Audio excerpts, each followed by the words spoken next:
C'est un livre qui m'a marquée, qui m'a surprise, qui m'a plongée dans un univers que je ne connaissais pas, dans une culture que je découvrais à peine et dans laquelle je me suis totalement retrouvée. J'ai appris à apprécier chacun des personnages, chacun des secrets de famille est plus douloureux les uns des autres et finalement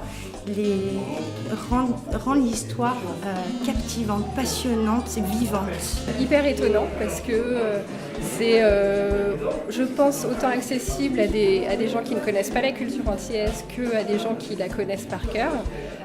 Pourquoi ? Parce qu'il y a beaucoup de subtilité, de finesse, et que c'est pas du tout un ouvrage facile. C'est bien écrit, on est pris par l'histoire, par ces personnages qui sont attachants.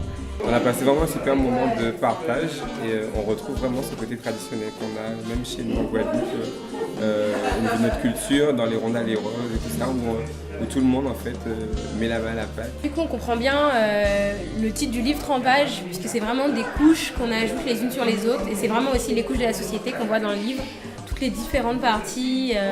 Donc de la société, c'est-à-dire les plus pauvres aux plus riches, donc les gens timides, les gens extravertis. Et donc on voit vraiment ce trempage dans le livre qui est bien expliqué et aussi qui a bien été matérialisé là avec le repas. Je dirais simplement, si je dois qualifier Alexandre en un seul mot, c'est la générosité. C'est sans doute cette générosité qui lui a permis d'écrire Trempage Créole et de partager ses connaissances avec la nouvelle génération et de permettre à cette génération de découvrir la Martinique et surtout les Antilles sur notre monde.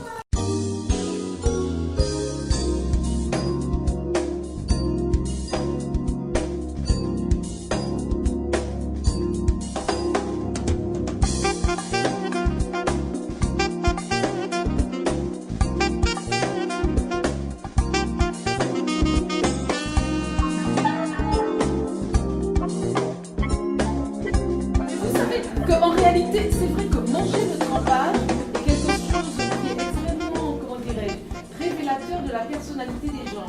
Parce que normalement, pour manger un vrai trempage, d'abord c'est une affaire d'homme. Je ne sais pas pourquoi il y a autant de femmes autour de la table. D'abord c'est une affaire d'homme. Traditionnellement c'est une affaire d'homme. Et en plus, donc, en fonction de la façon dont vous mangez votre trempage, ça matérialise, ça montre aussi votre état d'esprit.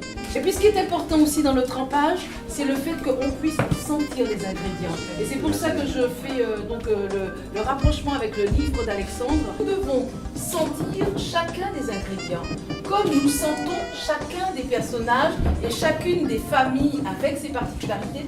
Le livre d'Alexandre est aussi un livre de la transmission, c'est-à-dire le passage, notamment quand il a eu la présence affectueuse de sa grand-mère, d'un certain nombre de détails de notre vie quotidienne à la Martinique qui a permis la précision et la justesse de sa connaissance de la psychologie des personnages de son livre.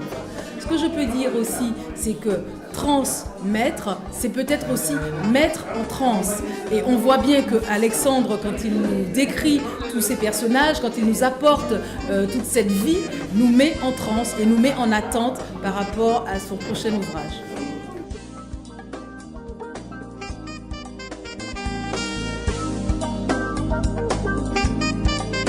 C'était délicieux. En été. Non. Alors le livre m'a tenu en haleine, évidemment, avec ces destins croisés de ces 4 jeunes gens. Je m'y croyais, j'avais l'impression d'y être. Il ne faut pas rater ce livre. Trempage, il faut manger et il faut comprendre. Et bien évidemment, avec des papilles gustatives, on arrive toujours à comprendre quelque chose. C'est vraiment un livre à découvrir. C'est des histoires de secrets de famille. C'est la Martinique, c'est notre culture, c'est vu par un jeune auteur, c'est Trempage Créole, tout simplement. Criez-moi